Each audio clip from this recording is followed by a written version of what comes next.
Perhaps you come to church on Sunday in part to get a good, uplifting message from the Lord in the Scriptures, something really inspiring and just uplifting.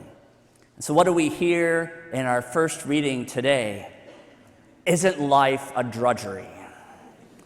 And Job describes how he's just full of misery and restlessness. His days go on and on. His nights go on and on. He's hopeless. He's weary. He's restless. And the whole thing ends with, I shall not see happiness again. The word of the Lord.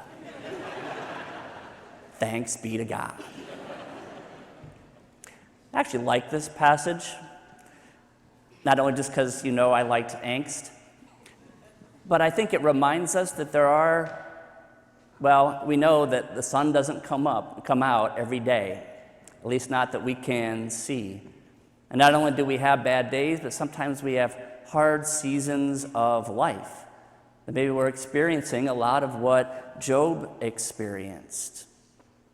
We either have, or we're there right now, or we know someone who is. We don't like any of that, of course, but that's just the reality of life sometimes.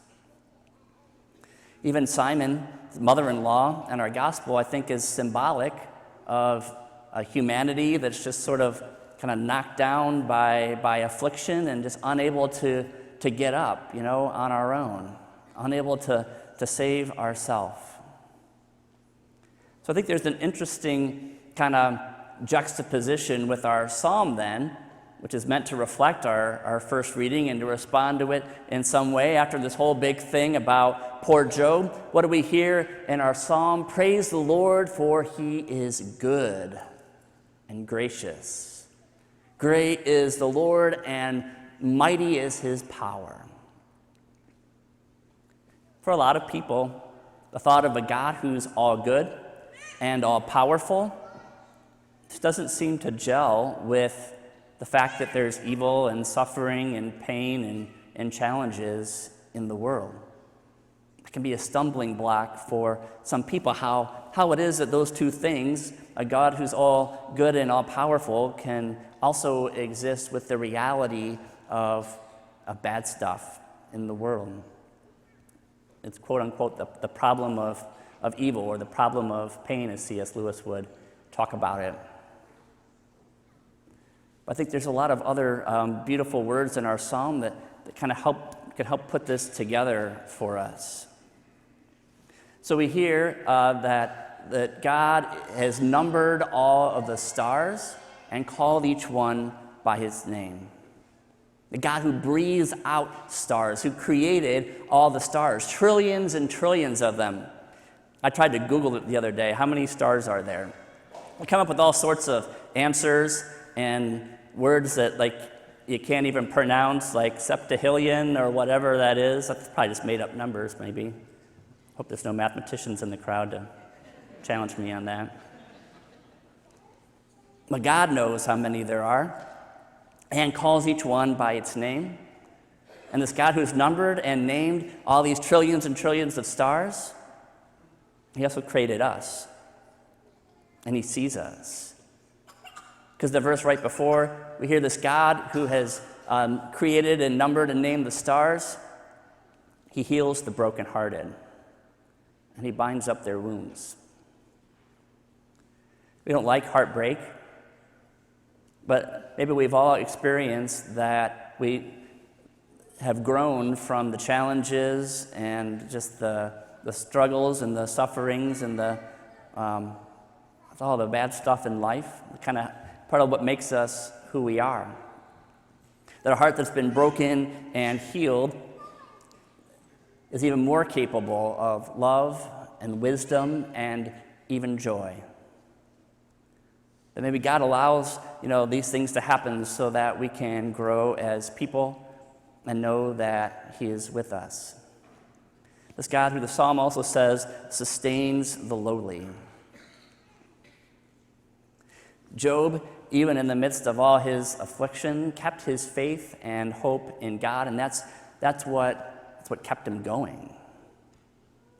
Of course, we can know something or know someone that Job really didn't know, and that's Jesus. Of course, he had a relationship with God. They had this interaction, they talked, but Job didn't see what we can see.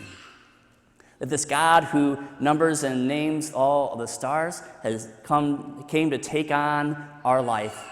And we see the biggest example of it right here. This is the one who knows and numbers the stars, yet he's entered into our own human experience, including suffering and death, and has come through the other side so that you and I can as well. Perhaps not in the way or the timing that we always would like. But we need to remember we have this eternal perspective as well. But in the end, this life we have is not the final act in our play. It's really just a prologue.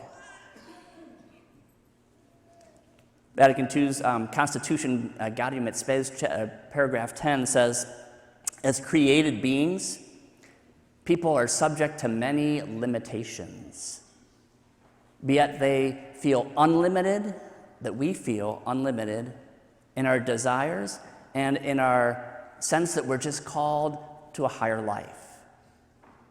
Thinking even all the kind of the hard stuff of life and of the world, I think part of the reason why it's bad because it doesn't gel with this deep down sense that we're made for more and that goodness ultimately is meant to be what God has created, and he has. And there's that mystery of why, not so good things just happen sometimes. Sometimes it's the result of our own bad choices. Sometimes it's just bad stuff that happens that God can bring good from. An expansion of our hearts, our ability to reach out to those in need, our ability to call upon the Lord when we know that we need him the most. This God who's reached into our lives and brought us to himself. None of us, of course, are promised a life without hardship and suffering, but that we belong to this God who's going to bring us through. This God who is present with us today, of course, here in the Mass, in the Eucharist, when he becomes our food for the journey. Karl Marx, of course, famously said that religion is the opiate of the masses. Nothing could be further from the truth. That we don't look to escape from or cover up any pain that we have in life, but we know that the God who has taken it on is with us. So as we encounter Christ here in the Mass today, let us be open even more to him sharing the fruits of his self-giving love for us. The God of the universe is with us in a holy communion to continue to guide us along the way, and that nothing and not even death is beyond his reach, and that through him we have victory ultimately over it all. That, I think, is certainly good news, to which we can definitely say thanks be to God.